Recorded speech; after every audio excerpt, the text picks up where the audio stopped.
Class 10 इतिहास history. Bharat में राष्ट्रवाद अध्याय 4 होगा, जिसमें हम लोग सविनय अवज्ञा आंदोलन तक पढ़ेंगे, असहयोग आंदोलन से। भारत में राष्ट्रवाद चैप्टर में असहयोग आंदोलन से लेकर सविनय अवज्ञा आंदोलन तक चलेंगे। खास करके गांधी युग के बारे में हम लोग पढ़ेंगे। इस चैप्टर में गांधी युग के बारे में पढ़ना होगा। तो सबसे पहले पॉइंट तो समझते जाइए। भारत तो आप समझ रहे हैं, इंडिया हमारा देश। राष्ट्रवाद मीन्स होता क्या है? देश प्रेम की भावना को ही राष्ट्रवाद कहते हैं। देश प्रेम की भावना को राष्ट्रवाद कहते हैं, अर्थात राष्ट्रीय चेतना का उदय।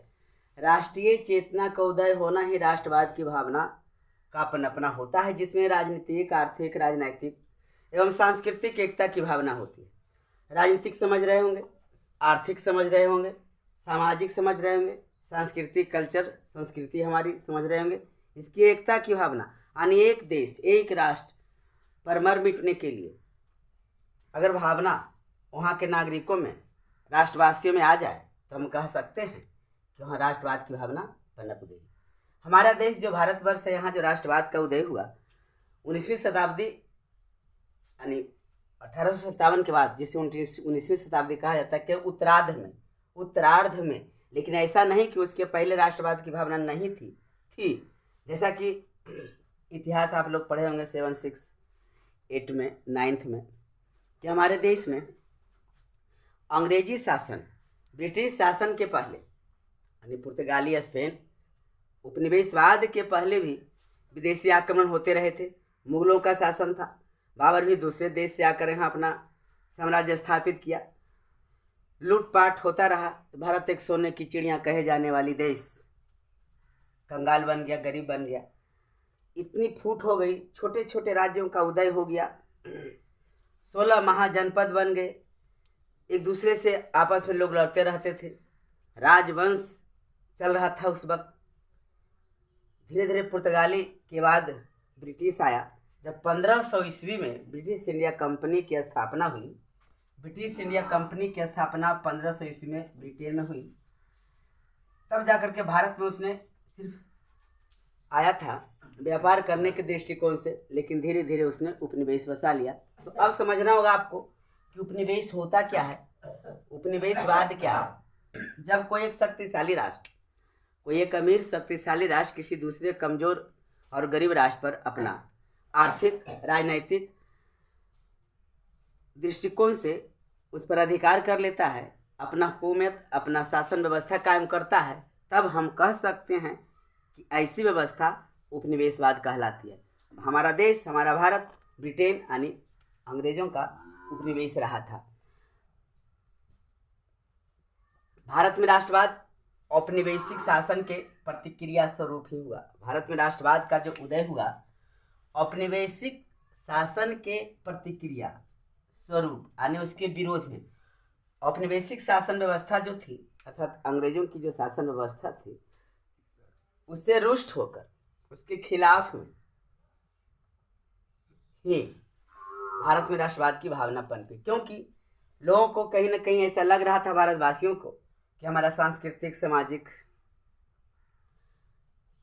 हनन हो रहा है। इसलिए उन्होंने ऐसा विरोध करना शुरू किया। 1857 ईस्वी के पहले भारत में कंपनी की शासन थी, लेकिन 1857 ईस्वी, जिसे प्रथम स्वतंत्रता संग्राम कहा जाता है, सिपाही विद्रोह कहा जाता है, इसके बारे में आप पिछले क्लास में पढ़े होंगे। बैरकपुर छावनी, इनफील्ड राइफल। तो 1857 ईस्वी में जब विद्रोह हुआ, अंग्रेजों को कैसा लगा, भारतवासियों को भी लगा। भारतवासियों को लगा कि हम लोग अब स्वतंत्र हो जाएंगे। पूरे भारतवर्ष में ब्रिटिश हुकूमत के विरुद्ध विद्रोह हुई, लेकिन ऐसा हुआ नहीं, बल्कि और उलट उसका हो गया। ब्रिटिश हुकूमत खुद कंपनी के हाथों से छोड़कर हुकूमत यहाँ शासन करने लगा। लेकिन उसके पहले 1857 ईस्वी के पहले भी भारत में कई विद्रोह हुए, जैसे कोल विद्रोह, संथाल विद्रोह, नील विद्रोह और पवना विद्रोह। तो हम लोग आगे कुछ कोल विद्रोह, संथाल विद्रोह, नील विद्रोह के बारे में पढ़ेंगे। नील विद्रोह में भी तिनकठिया प्रणाली का पढ़ना होगा, जिसे नीला आंदोलन भी कहते हैं। इसके बारे में चर्चा करेंगे हम। कोल और संथाल देखिए, एसटी आप समझते होंगे जनजाति, भारत में जनजाति लोग थे, शेड्यूल कास्ट एससी हो गए, एसटी हो गया अति पिछड़ा, जनजाति को अति पिछड़ा एसटी कहा जाता है। संथाली लोग, कोल लोग ये सब थे। तो इन लोग जंगलों में रहा करते थे, पहाड़ी क्षेत्रों में रहा करते थे। ब्रिटिश सरकार और जमींदारी प्रथा में जमींदारों ने जंगल के संसाधन को यानी पेड़ पौधों का उपभोग करने लगा। जंगली पेड़ पौधे काटे जाने लगे, जिसका इन लोगों ने विद्रोह किया। नीला आंदोलन क्या है, नील विद्रोह क्या है? 3 कठिया प्रणाली आप पढ़िएगा, जिसमें था कि आपको निश्चित भूभाग में अगर 1 बीघा जमीन है तो 3 कट्ठा में आपको नील की खेती करना अनिवार्य होगा। पवना विद्रोह के बारे में समझिए।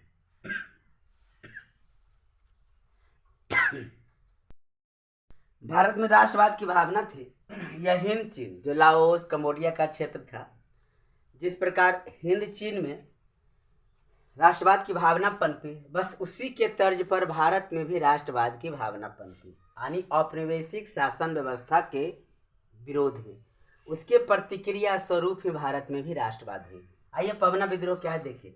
बंगाल, जो गौड़ देश बंगाल समझते होंगे, आज पश्चिम बंगाल है, कोलकाता जिसकी राजधानी है। तो बंगाल में पवना नामक एक स्थान है। इसके बारे में एक टिप्पणी की तरह मैं लिख देता हूँ। 19वीं शताब्दी के उत्तरार्ध में, मतलब 1857 के बाद हुई है, 1873 में हुई है। 19वीं शताब्दी के उत्तरार्ध में बंगाल के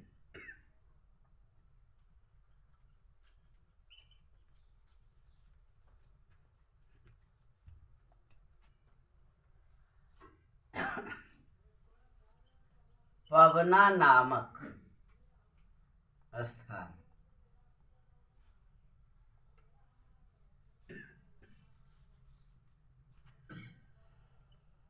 पर किसानों ने, जो वर्धमान है, वर्धमान के बगल में पवना है, वर्धमान के बगल में, वर्धमान अभी है, पवना नामक स्थान पर किसानों ने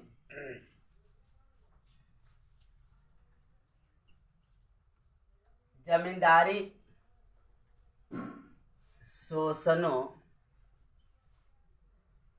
के विरुद्ध विद्रोह किया।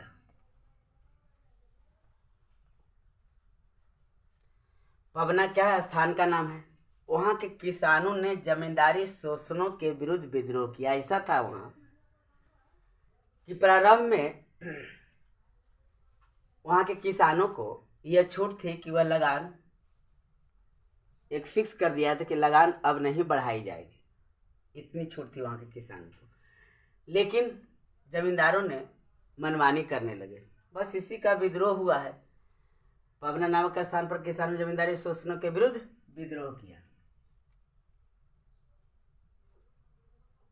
इसके संस्थापक यानी यहाँ के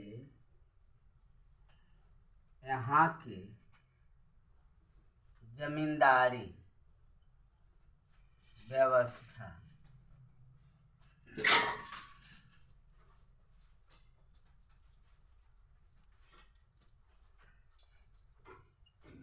के संस्थापक राजा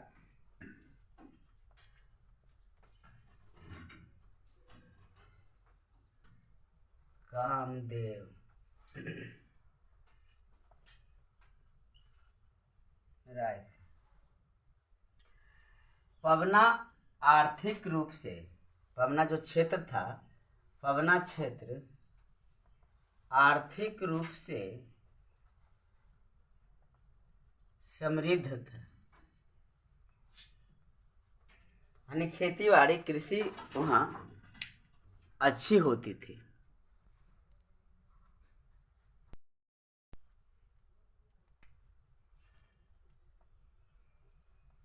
भूमि पर किसानों का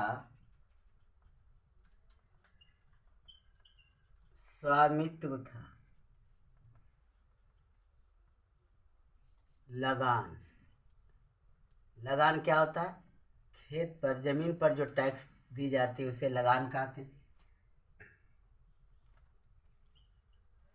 लगान की वृद्धि पर रोक थी।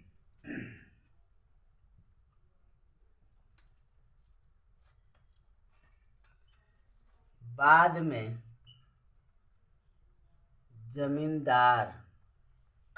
जमींदारों ने लगान पर वृद्धि किया, लगान बढ़ा दिए तथा मनमानी करने लगे और साथ ही कई प्रकार के तरह से शोषण करने लगे। साथ ही कई तरह से किसानों का शोषण किया जाने लगा।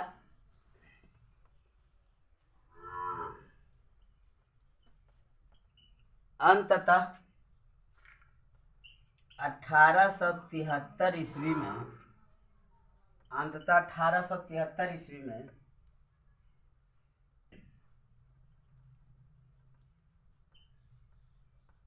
किसानों का एक संघ बना।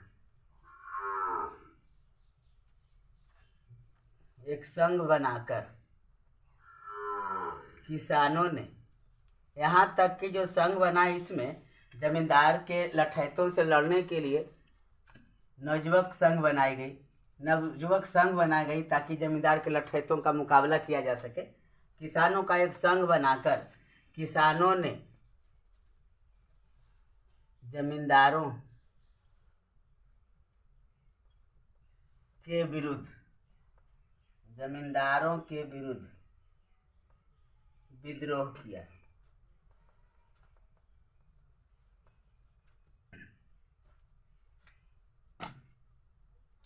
उस समय बंगाल के लेफ्टिनेंट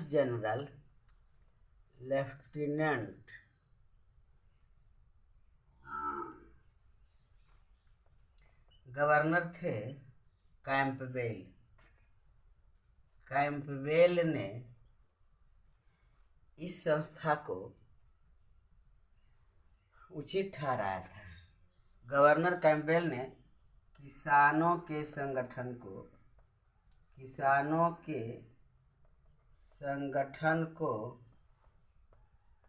उचित ठहराया था क्योंकि एक किसान लोग शांतिपूर्वक जमींदार द्वारा बढ़ाए गए लगान और उसके द्वारा किया जा रहा शोषण के विरुद्ध ही आवाज उठा रहे थे।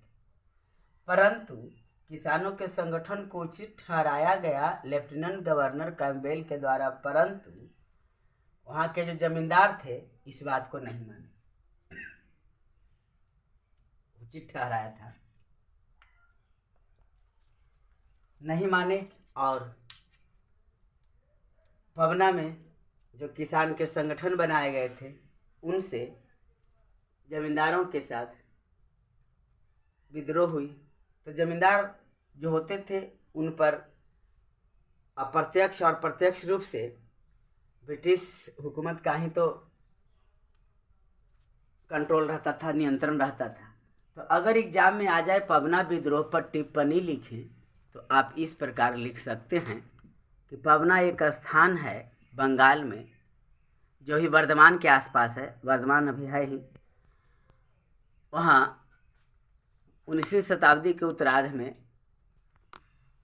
किसानों ने जमींदारी शोषणों के विरुद्ध जो विद्रोह किया था, बस उसी को पबना विद्रोह की संज्ञा दी गई।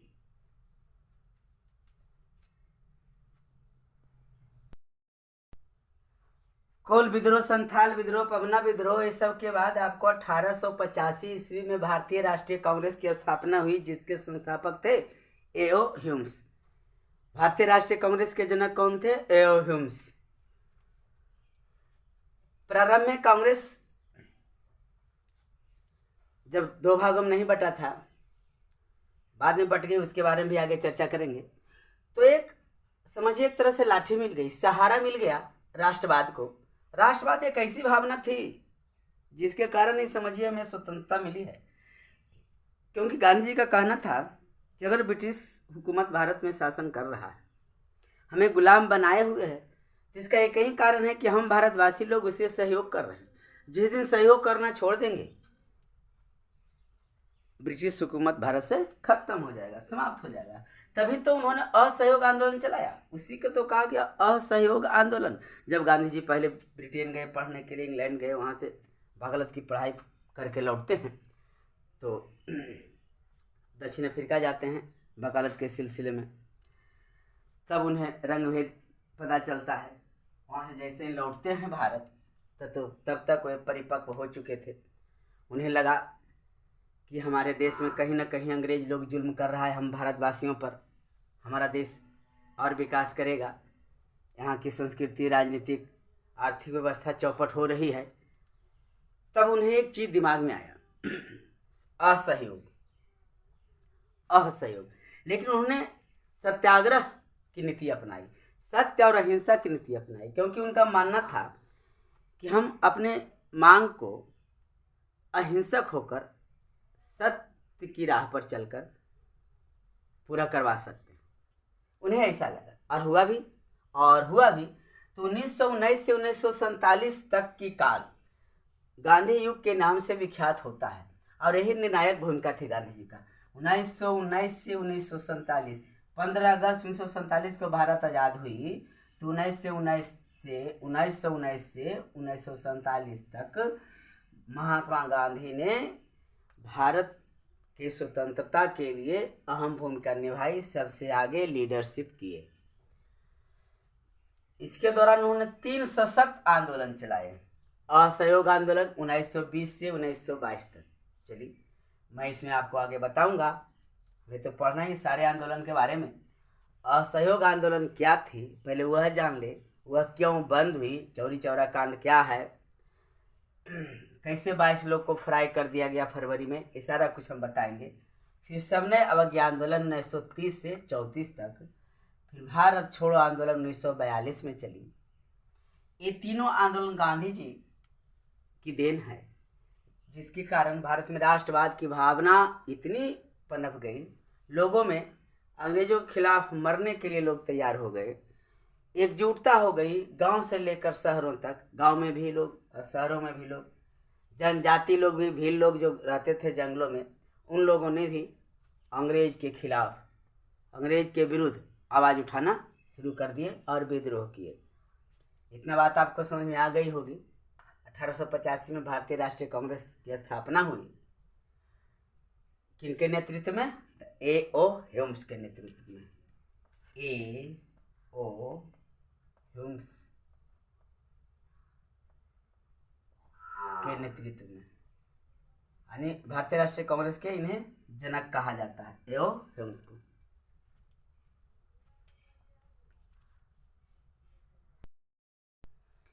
भारतीय राष्ट्रवाद के उदय के कारण, मैं पॉइंट लिख दिया हूं, समझा रहा हूं, समझने का प्रयास कीजिए। अंग्रेजी साम्राज्यवाद के विरुद्ध असंतोष भारत के सभी वर्गों में, किसान, मजदूर, श्रमिक, मिल मजदूर और मध्यम वर्ग के भी लोग हों। मध्यम वर्ग के लोग में आते हैं जैसे वकील, डॉक्टर, सरकारी पद पर जो होते हैं, सरकारी कर्मचारी, ये सबों में ब्रिटिश हुकूमत के खिलाफ असंतोष जाग गई। सबसे बड़ा कारण बना अंग्रेजी शिक्षा का प्रचार। देखिए भारत में अंग्रेजी शिक्षा का जैसे ही प्रचार हुआ, भारतीय लोगों को भी यह समझ में आ गया कि हम भी अमेरिका, हिंद, चीन, रूस जैसा स्वतंत्र रहेंगे। इसमें साहित्य और समाचार पत्र का भी योगदान रहा, क्योंकि एक मीडिया ऐसी व्यवस्था होती है जिससे लोगों में जानकारी को परोसता है। लोगों तक सूचनाओं को पहुंचाता है। साहित्य के माध्यम से कवियों ने काव्य किए, कहानी लिखे, जिससे भारतवासी लोग समझ पाए कि इंडिया मेरा है, हम उस ब्रिटिशों का शोषण हमारा हो रहा है। सामाजिक धार्मिक सुधार भी बहुत बड़ी भूमिका है राष्ट्रवाद के विकास में। राजा राम मोहन राय, ब्रह्म समाज, ईश्वरचंद्र विद्यासागर, ये सब जो फिलोसफर थे, भारत में सामाजिक और धार्मिक सुधार का जो बीड़ा उठा लिए थे, उन्होंने संगठन का आयोजन किया, संगठन की स्थापना की, जैसे ब्रह्म समाज, आर्य समाज, प्रार्थना समाज, रामकृष्ण मिशन। इसमें राजा राम मोहन राय, दयानंद सरस्वती, विवेकानंद, रामकृष्ण परमहंस, इन सबों का योगदान महत्वपूर्ण रहा है। आर्थिक कारण को समझिए। देखिए, अंग्रेजों के आर्थिक नीति के कारण भारत में कृषि व्यवस्था तो चौपट हो ही गई। कृषि व्यवस्था क्या हो गई? चौपट हो गई, व्यवस्था समाप्त हो गई। साथ ही लघु एवं कुटीर उद्योग नष्ट हो गए। लघु एवं कुटीर उद्योग नष्ट हो गए। ऐसा क्यों हुआ? क्योंकि ब्रिटिश सरकार भारत से कच्चे माल यानी कपास को ब्रिटेन मंगवा लेता था, इंग्लैंड मंगवा लेता था, और वहाँ से निर्मित कपड़े को भारत में भेजता था। आयात शुल्क भी समाप्त कर दिया गया था, जिसके कारण यहाँ के जो कुटीर लघु उद्योग के मजदूर थे वे बेरोजगार हो गए, बेकार हो गए। उनके सामने भूखमरी की समस्या उत्पन्न हो गई। तो जाहिर सी बात है, सरकार के विरुद्ध असंतोष की भावना तो पनपेगी ही ना। तो आर्थिक कारण भी राष्ट्रवाद के विकास का मुख्य कारण रहा। मध्यम वर्ग समझ गए, सामाजिक धार्मिक सुधार समझ गए, पश्चिमी सभ्यता संस्कृति से संपर्क। जैसे ही भारत में अंग्रेजी शिक्षा का प्रचार हुआ, वो समझिए भारतीय लोगों के लिए फायदेमंद रहा। अंग्रेजी शिक्षा का प्रचार हुआ, पश्चिमी सभ्यता और संस्कृति के संपर्क में आया भारतवासी, तो उन्हें भी लगा कि हमें भी अमेरिका, ब्रिटेन, रूस, हिंद, चीन जैसा हम भी स्वतंत्र रहेंगे, फ्रांस, इस सब देशों जैसा मैं भी स्वतंत्र रहूँगा। तो उनमें राष्ट्रवाद की भावना पनपी, अंग्रेजों के खिलाफ आवाज़ उठाने लगे। तो सारे पॉइंट को समझ लीजिए और डील कर लेना। इसे एक तरह से समझिए, याद रखनी है कि भारतीय राष्ट्रवाद के उदय के कारण को लिखें। तो मैंने 7 पॉइंट आपको बताया हूँ, ये 7 इम्पोर्टेंट है, इसे समझ लीजिए। मध्यम वर्ग का उदय भी अच्छी भूमिका निभाई थी, जिसमें अध्यापक थे, वकील थे, डॉक्टर थे, राजकीय कर्मचारी लोग थे। इन लोगों ने भी सरकारी नीतियों का विरोध किया। इसके बाद अब आगे बढ़ते हैं कि सरकारी जो प्रतिगामी नीतियां थी, जिसमें कुछ आपके कई ऐसे एक्ट बनाया था अंग्रेजों ने, जिसका भी विरोध हुआ, जिसके कारण राष्ट्रवाद की भावना भारत में पनपी। राष्ट्रवाद की भावना में ब्रिटिश सरकार की प्रतिगामी नीतियां भी थी। जैसे लिट्टन ने 1878 ईस्वी में वर्नाक्यूलर प्रेस एक्ट पारित किया था। वर्नाक्यूलर प्रेस एक्ट था क्या कि इससे प्रेस की स्वतंत्रता को समाप्त कर दी गई थी। स्वतंत्रता समाप्त कर दी गई थी प्रेस की। लीजिए, तो प्रेस को तो स्वतंत्र होना अनिवार्य ना, हुआ तो पक्षपात न्यूज देता नहीं है, पूरे पक्षपात न्यूज देता है, किसी में के पक्ष में न्यूज देता नहीं, पक्षपात तो उसको करना चाहिए। भारत आने वाले कपड़े पर आयात शुल्क को हटा दिया था लिट्टन ने, जिससे भारतीय कुटीर और लघु उद्योग क्या हुए थे? नष्ट हो गए थे, क्योंकि उनके कपड़े महंगे हो जाते थे, उनके कपड़े सस्ते होते, शुल्क भी नहीं लगता था ना। 1879 ईस्वी में आर्म्स एक्ट पारित हुआ। आर्म्स यानी शस्त्र, जिसके तहत भारतवासियों को राइफल, बंदूक यानी अस्त्र शस्त्र नहीं रखना है। अगर अस्त्र शस्त्र के साथ भारतीय लोग पकड़े गए तो उन पर कार्रवाई होती थी, उन्हें जेल में डाल दिया जाता था। 1905 ईस्वी में लॉर्ड कर्जन ने बंगाल का विभाजन कर दिया। 1905 ईस्वी में लॉर्ड कर्जन ने बंगाल का विभाजन कर दिया, तो फिर बंग भंग आंदोलन चला। तो जिससे क्या हुई, राष्ट्रवाद की भावना पनपी, सभी भारतीय लोग एक होने लगे, सभी भारतीय लोग एक होने लगी। तो ये थी भारत में किस प्रकार राष्ट्रवाद का विकास हुआ और अंततः भारतवासियों ने ब्रिटिश हुकूमत को जड़ से उखाड़कर फेंक दिया 15 अगस्त 1947 आते आते। अब हम लोग कुछ आगे बढ़ेंगे। प्रथम विश्व युद्ध 1914 से 1918 तक चली।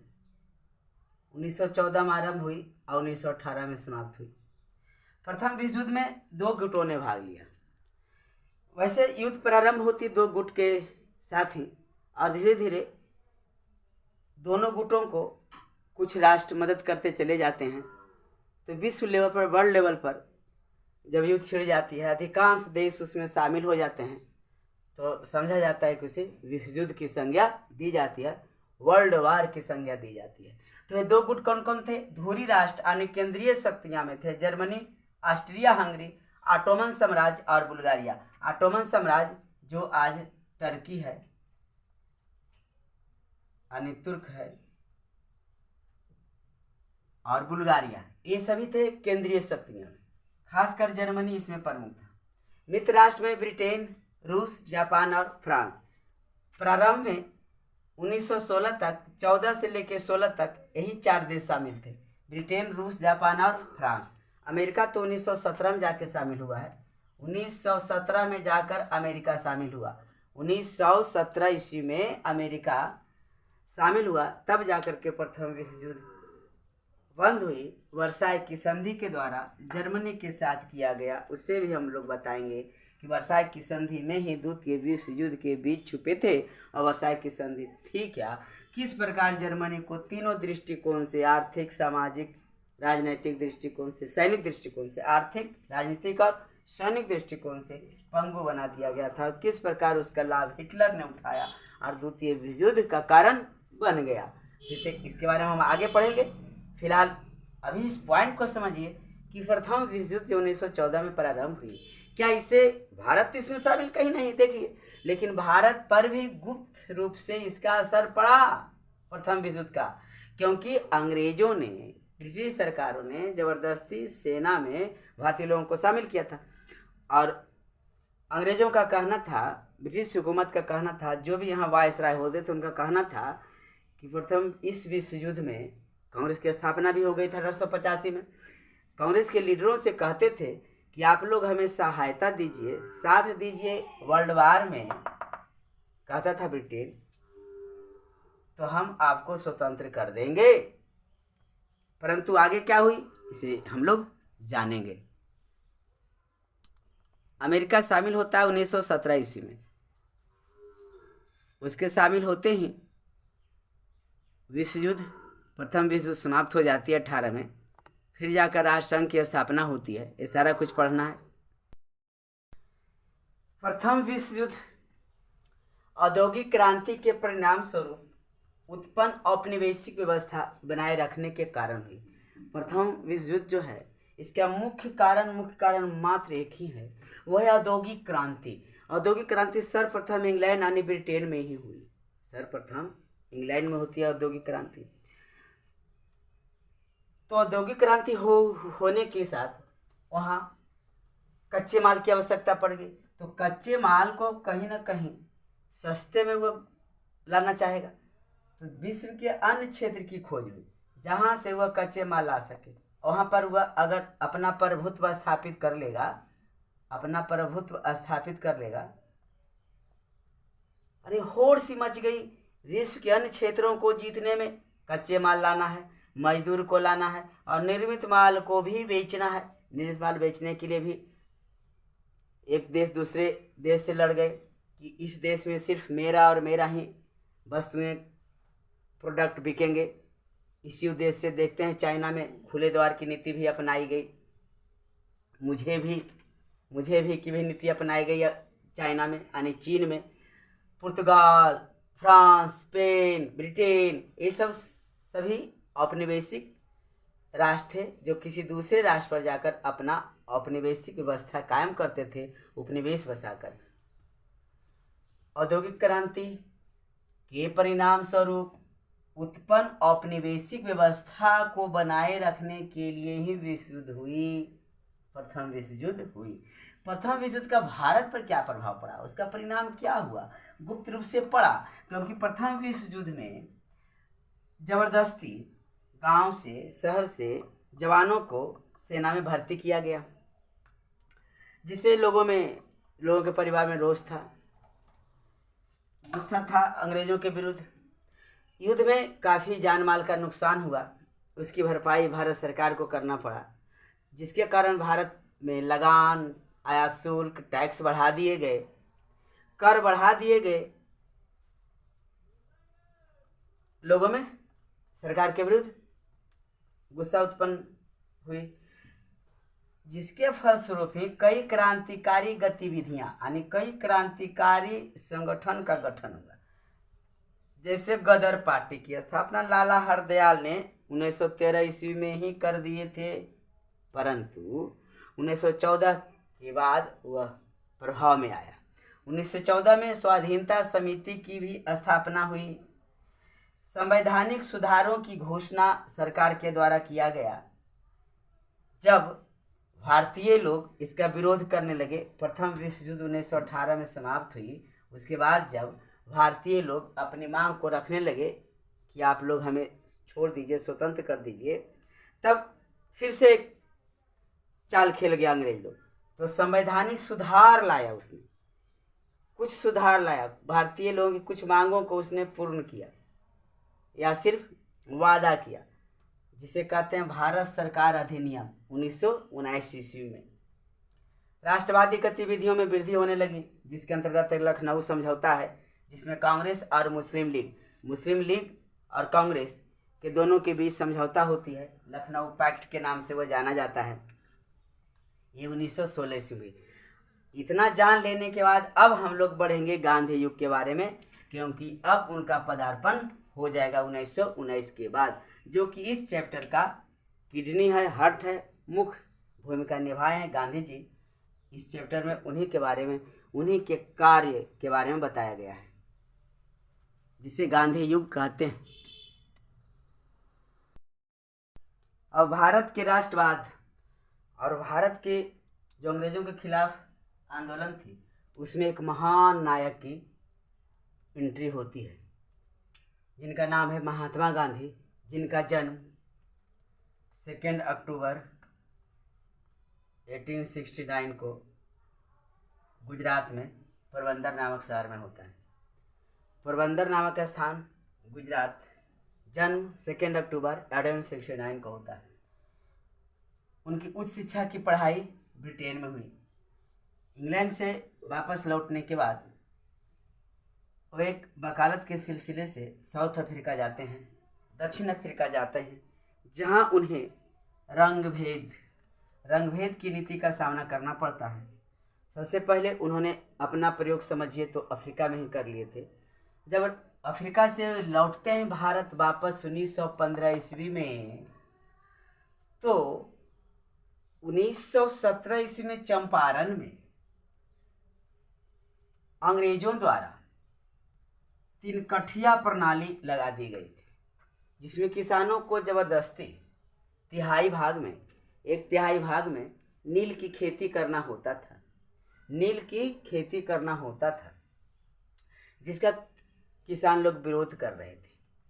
लेकिन अंग्रेज और जमींदारी प्रथा इससे एक्सेप्ट नहीं कर रही थी। जब वहाँ किसानों को पता हुआ कि एक नायक है महात्मा गांधी, जो अफ्रीका में अपना सत्याग्रह, सत्य के लिए आग्रह एक ऐसा शस्त्र याद किया है जिससे अपनी मांगों को वह पूरा कर लेता है और लड़ाई को जीत लेता है। वहाँ के किसानों ने गांधी जी को कॉल किया, गांधी जी गए और सफल हुए। इस आंदोलन को सफलतापूर्वक मध्यस्थता करवा दी किसानों और वहाँ के जमींदारों में। जैसे 1917 ईस्वी में चंपारण के किसान आंदोलन जो कि तिनकठिया प्रणाली के विरुद्ध हुई थी, सफल हुई कि फौरन उसी समय खेड़ा के किसान भी गांधी जी को बुला लिए कि गुरुजी जरा इधर भी हम पर भी ध्यान दीजिए, हम भी तो उसी के मारे हुए हैं, हम पर भी लगान वसूल रहा है, एक तो अकाल पड़ गया है और लगान देना पड़ेगा, तो हम इतना लगान कहाँ से दे सके। बस गांधी जी वहाँ भी मध्यस्थता करवाए और लगान को कम किया गया, पूर्ण रूप से माफ़ नहीं किया गया लेकिन कम कर दिया गया।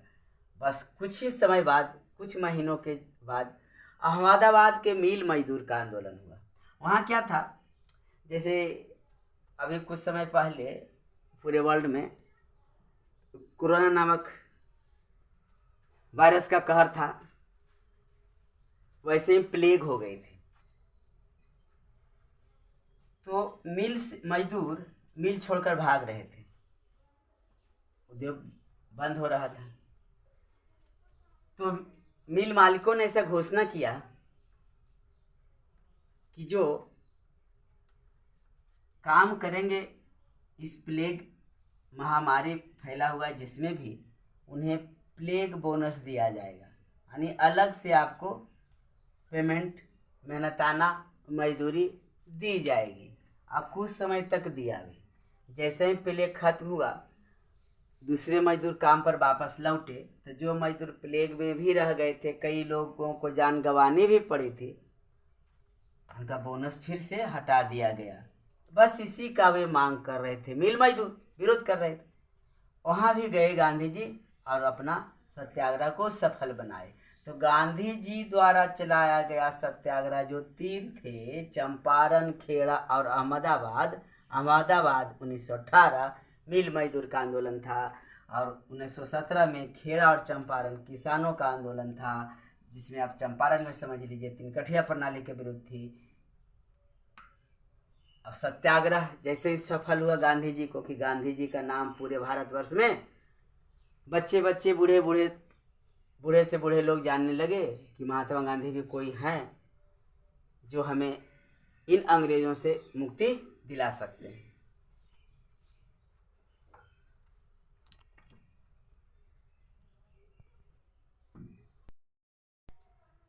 रॉलेट एक्ट 1919, जब उधर प्रथम विश्व युद्ध प्रारंभ हो चुकी थी, युद्ध लड़ा जा रहा था, तो 1917 ईस्वी में 1917 ईस्वी में लॉर्ड चेम्सफोर्ड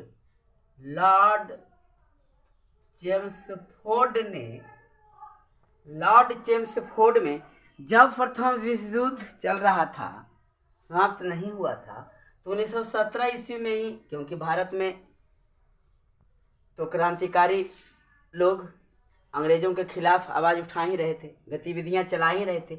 उन गतिविधियों को दमन करने के लिए लॉर्ड चेम्सफोर्ड ने सिडनी रॉलेट, जो कि एक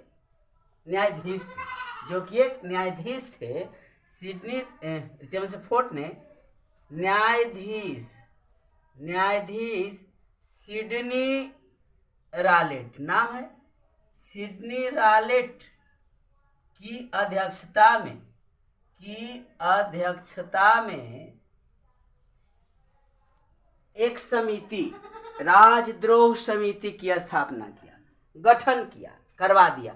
लॉर्ड चेम्सफोर्ड ने 1917 में न्यायाधीश सिडनी रॉलेट की अध्यक्षता में एक समिति, जिसका नाम रख दिया गया राजद्रोह समिति की गठन किया, जो आगे चलकर उस समिति के अनुशंसा पर ही, उस समिति के गठनकर्ता का नाम कौन था, क्या था, सिडनी रॉलेट।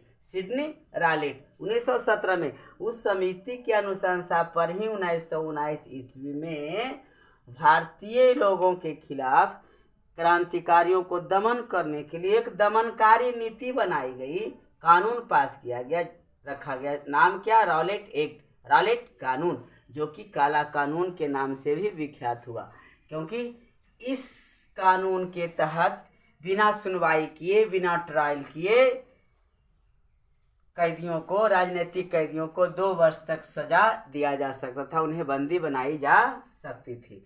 ऐसा राजनीतिक गतिविधियों को कुचलने के लिए ही सरकार ने ऐसा किया था। लेकिन 6 अप्रैल 1919 को राष्ट्रव्यापी आंदोलन हुए और इसके समर्थन में, इस आंदोलन के समर्थन में लोग दुकानें बंद कर सड़क पर उतर गए, कारखानों के मजदूर लोग हड़ताल कर दिए और उसका परिणाम फिर आगे क्या हुआ, रॉलेट एक्ट का जालियांवाला बाग हत्याकांड। तो अब हम लोग आगे देखेंगे जालियांवाला बाग हत्याकांड। पंजाब में चलिए, अमृतसर चलिए, जालियांवाला बाग हत्याकांड को अब हम लोग नेक्स्ट टॉपिक बनाकर उसे पढ़ेंगे। जालियांवाला बाग हत्याकांड, रॉलेट एक्ट अच्छी ढंग से समझ में आ गई होगी आपको।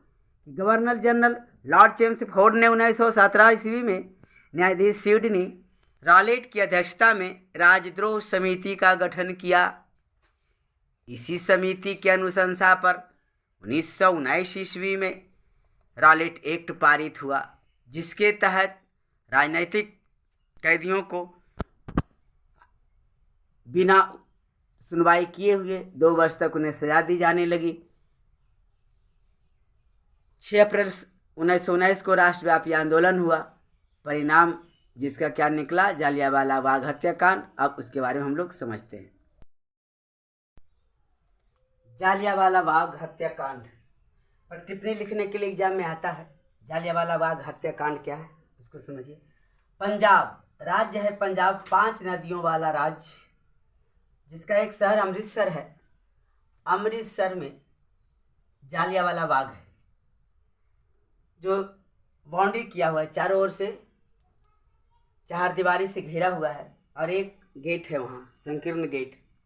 वहाँ 13 अप्रैल 1919 बैसाखी त्यौहार की पूर्व संध्या पर, बैसाखी त्यौहार जो कटाई पर्व होता है,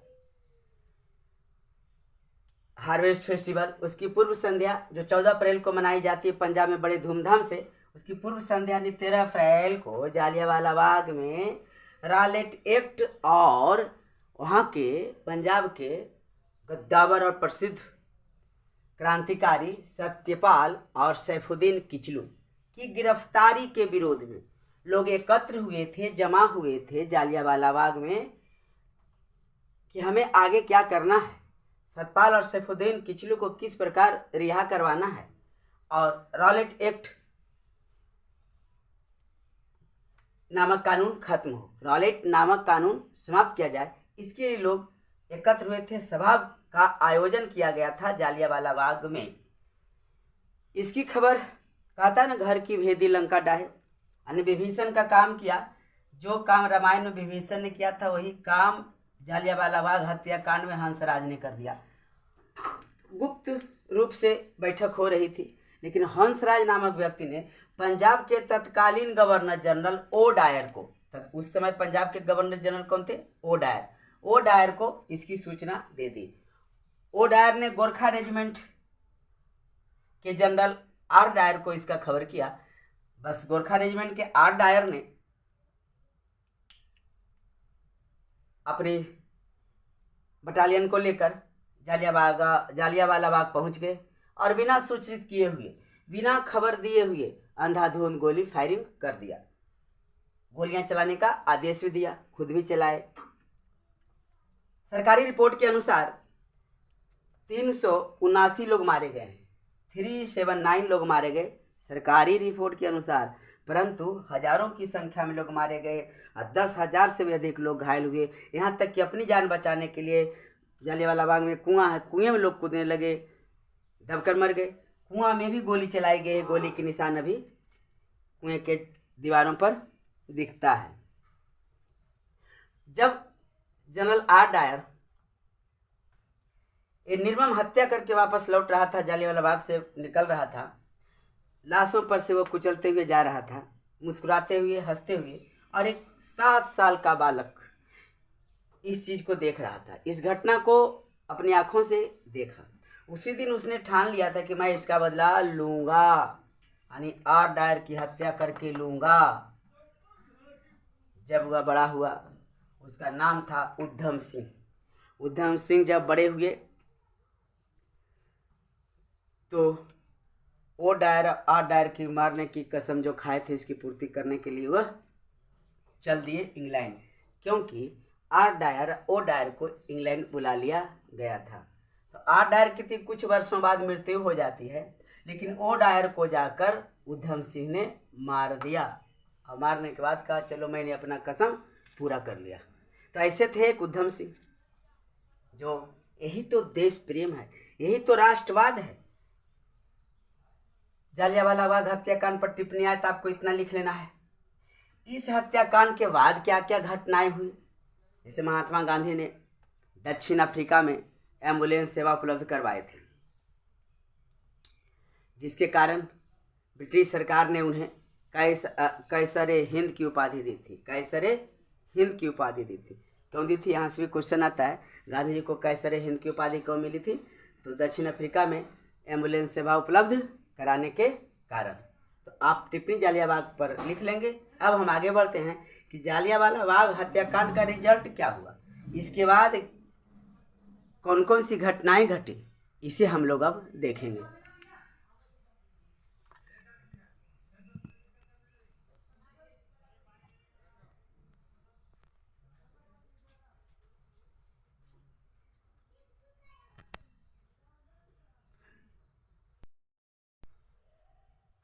जालियांवाला बाग हत्याकांड के तुरंत बाद जो गांधी जी रॉलेट का विरोध कर रहे थे, वो सत्य और अहिंसा के रास्ते पर चलकर कर रहे थे। उन्हें तो थोड़ी दुख हुई, लोगों को गुस्सा आया, लेकिन उन्हें दुख हुई, तो उन्होंने क्या किया, सत्याग्रह वापस ले लिया। 18 अप्रैल 1919 ईस्वी को सत्याग्रह गांधी जी ने वापस ले लिया। ये जो घटना घट रही है, ये घटना है सभी जालियांवाला बाग हत्याकांड का परिणाम है। यह जालियांवाला बाग हत्याकांड का परिणाम गांधी जी द्वारा 1920 ईस्वी में कैसरे हिंद की उपाधि लौटा दिया गया, जो उपाधि उन्हें ब्रिटिश सरकार ने दक्षिण अफ्रीका में एम्बुलेंस सेवा उपलब्ध कराने के लिए दिए थे। रविंद्रनाथ ठाकुर को नाइटहुड की उपाधि मिली थी, यानी सर नाइट की उपाधि मिली थी, उसे भी उन्होंने लौटा दिया। सर नाइट की उपाधि उन्होंने लौटा दिया, वापस कर दी।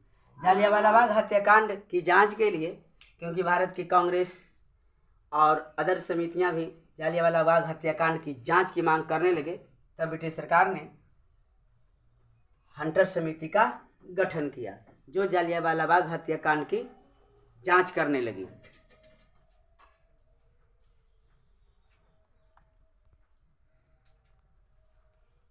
इसे अगर एक रूप दे दिया जाए, जालियांवाला बाग हत्याकांड का परिणाम, तो अच्छी बात रहेगी। जालियांवाला बाग हत्याकांड का परिणाम, अच्छी बात है। जालियांवाला बाग हत्याकांड का परिणाम।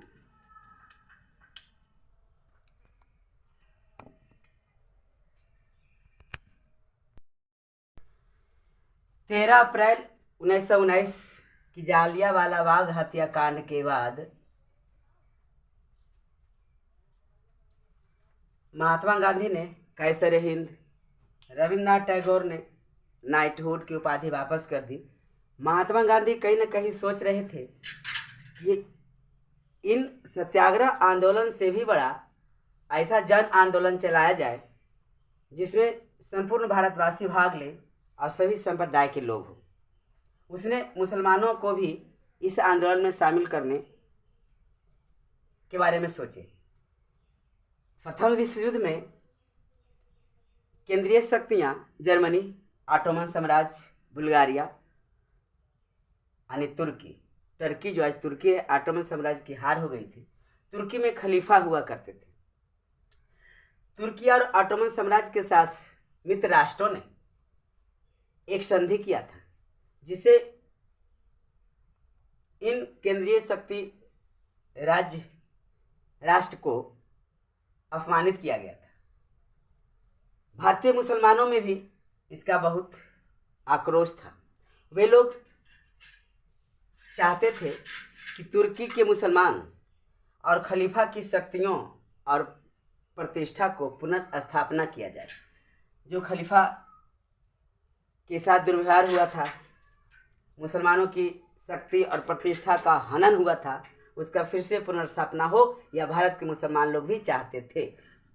अली बंधु में दो बंधु थे, दो भाई थे, एक शौकत अली, एक मोहम्मद अली। ये दोनों ने मिलकर, शौकत अली और मोहम्मद अली ने मिलकर 1919 ईस्वी में बम्बई में खिलाफत समिति का गठन किया और इस समिति के तहत पूरे भारतवर्ष में खिलाफत आंदोलन प्रारंभ हुई।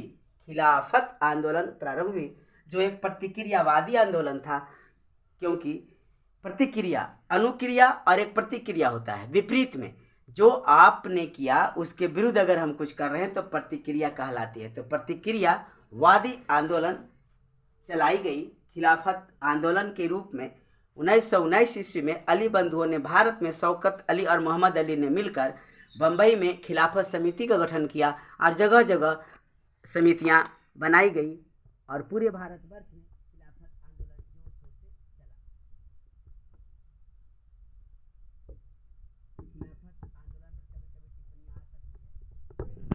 तो 13 अप्रैल 1919 मैंने लिखा है, जालियांवाला बाग हत्याकांड लिखा है। इसके बाद प्रारंभ होती है खिलाफत आंदोलन। खिलाफत आंदोलन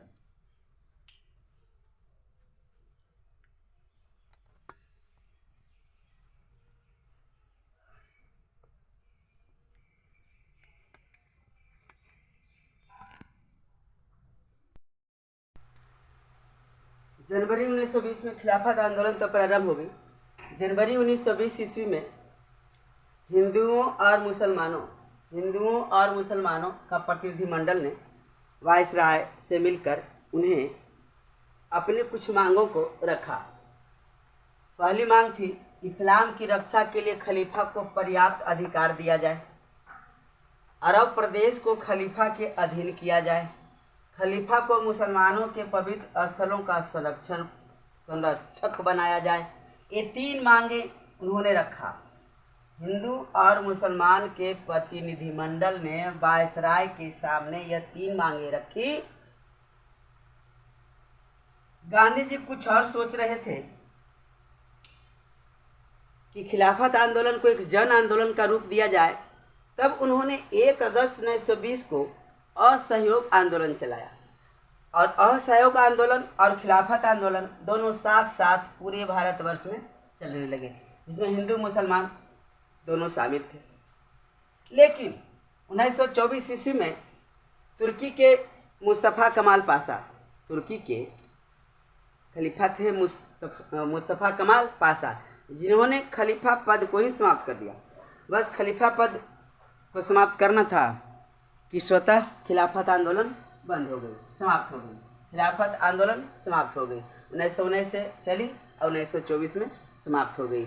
मुस्तफ़ा कमाल पाशा तुर्की में क्या किए, खलीफा पद को ही समाप्त कर दिया, तो ऑटोमेटिक खिलाफत आंदोलन समाप्त हो गई। लेकिन असहयोग आंदोलन जो भारत में थी वह चलता रहा।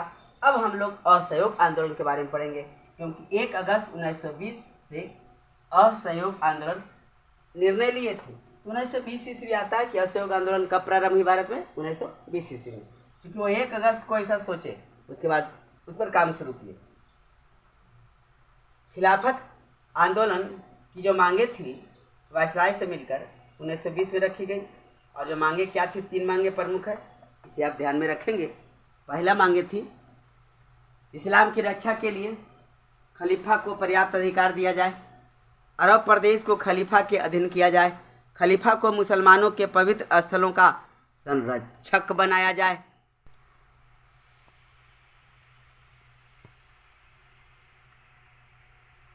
उन्नीस 1924 में तुर्की में मुस्तफ़ा कमाल पाशा द्वारा खलीफा के पद को समाप्त कर देने पर खिलाफत आंदोलन स्वतः समाप्त हो गई।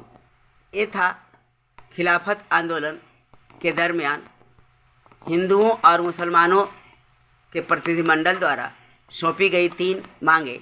उसके बाद गांधी जी ने 1 अगस्त 1920 को असहयोग आंदोलन चलाया। ये दोनों आंदोलन साथ साथ चल रहे थे, परंतु जब गांधी जी ने 1 अगस्त 1924 में असहयोग आंदोलन चलाए, दोनों साथ साथ तो चल रही थी, लेकिन 1924 में मुस्तफ़ा कमाल पाशा ने गलती कर दी है।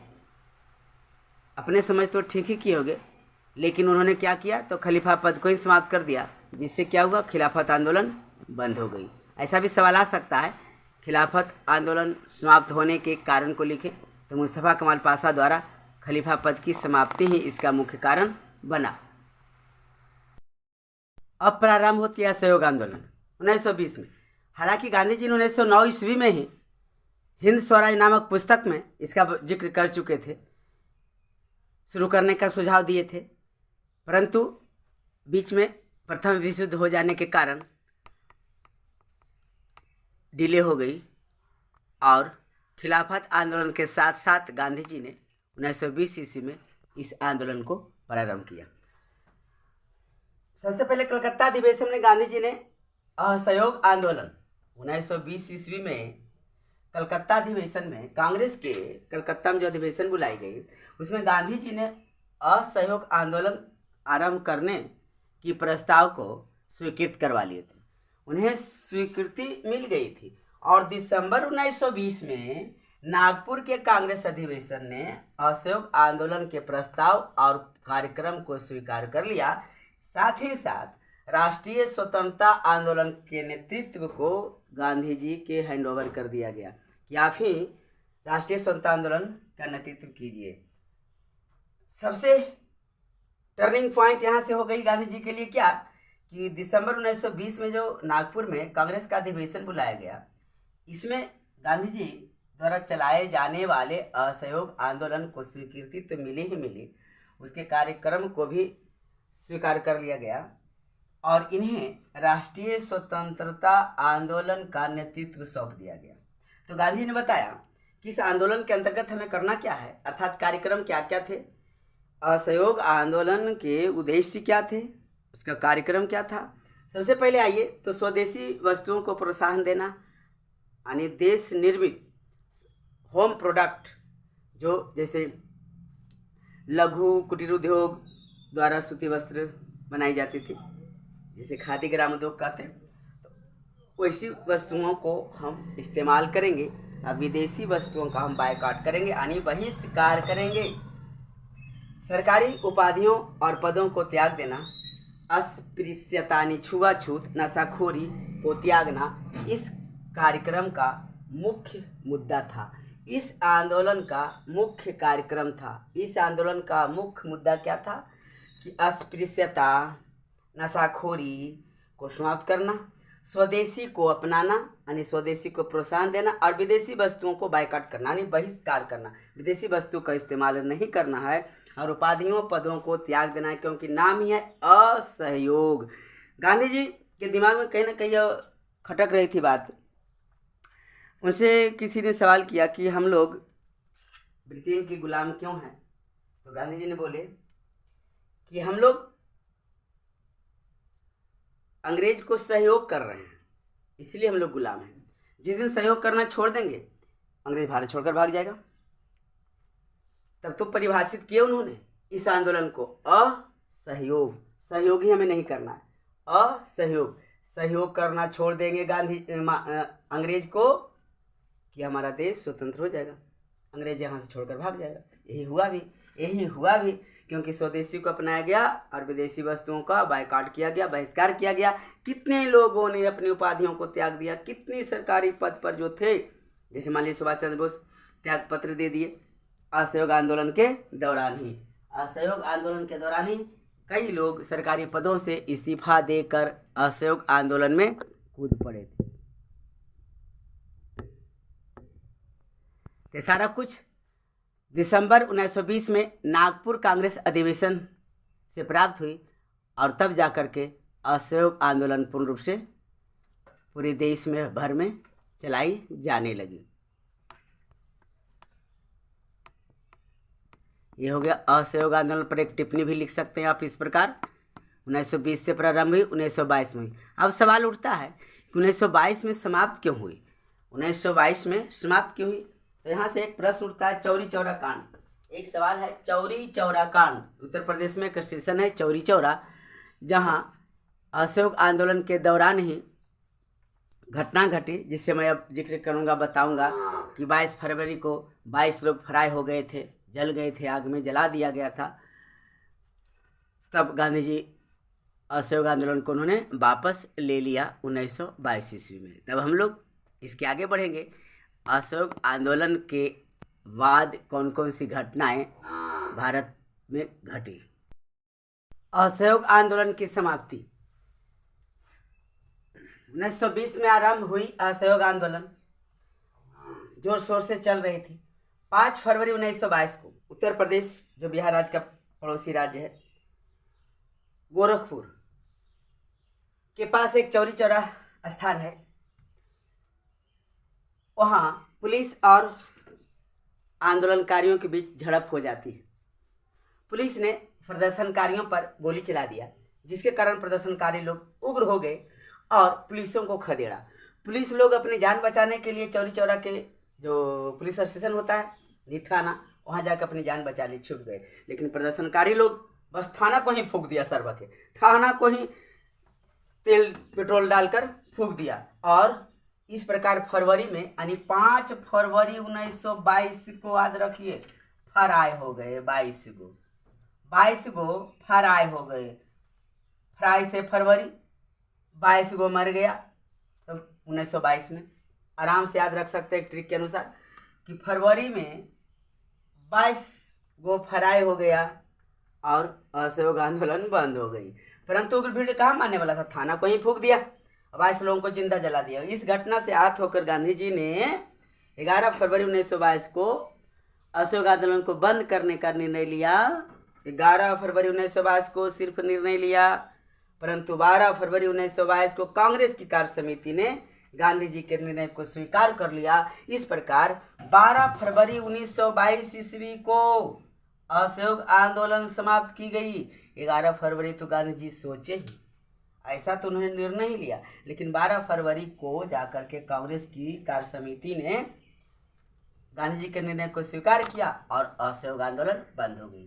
तो आप रख सकते हैं कि असहयोग आंदोलन बंद होने का कारण चौरी चौरा कांड। 5 फरवरी को फरार हो गया 22 पुलिसकर्मी। फरार माने फरवरी हो गई, 22 पुलिसकर्मी 1922 याद रह जाएगी। 5 फरवरी को फरार हुआ, लेकिन बंद हुई जाके 12 फरवरी 1922 ईस्वी को असहयोग आंदोलन को बंद कर दिया गया। उसके बाद गांधी जी को गिरफ्तार कर ली जाती है और उन्हें 6 साल का कड़ी सजा हो जाती है। उन्हें जेल में बंद कर दिया जाता है, राजद्रोह घोषित कर अंग्रेजों ने ऐसा किया। इस आंदोलन के बाद 10 मार्च 1922 को 12 फरवरी को बंद किए और 10 मार्च 1922 ईस्वी को गांधी जी गिरफ्तार कर लिए जाते हैं, गिरफ्तार किए गए और मुकदमा चलाकर उन्हें 6 वर्षों के लिए कारागार में डाल दिया जाता है। इस प्रकार से गांधी जी द्वारा चलाया गया असहयोग आंदोलन का अंत होता है और गांधी जी 10 मार्च 1922 ईस्वी को गिरफ्तार होकर 6 वर्षों के लिए जेल चले जाते हैं। अब इसके बाद 6 वर्ष के बाद फिर तो गांधी जी आएंगे।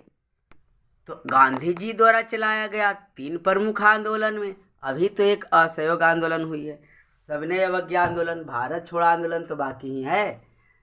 तो चलिए अब हम इसके बाद आगे के आंदोलन की चर्चा करते हैं।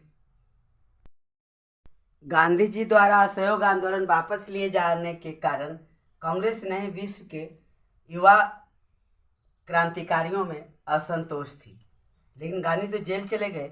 उसके बाद भारत में युवा लोगों द्वारा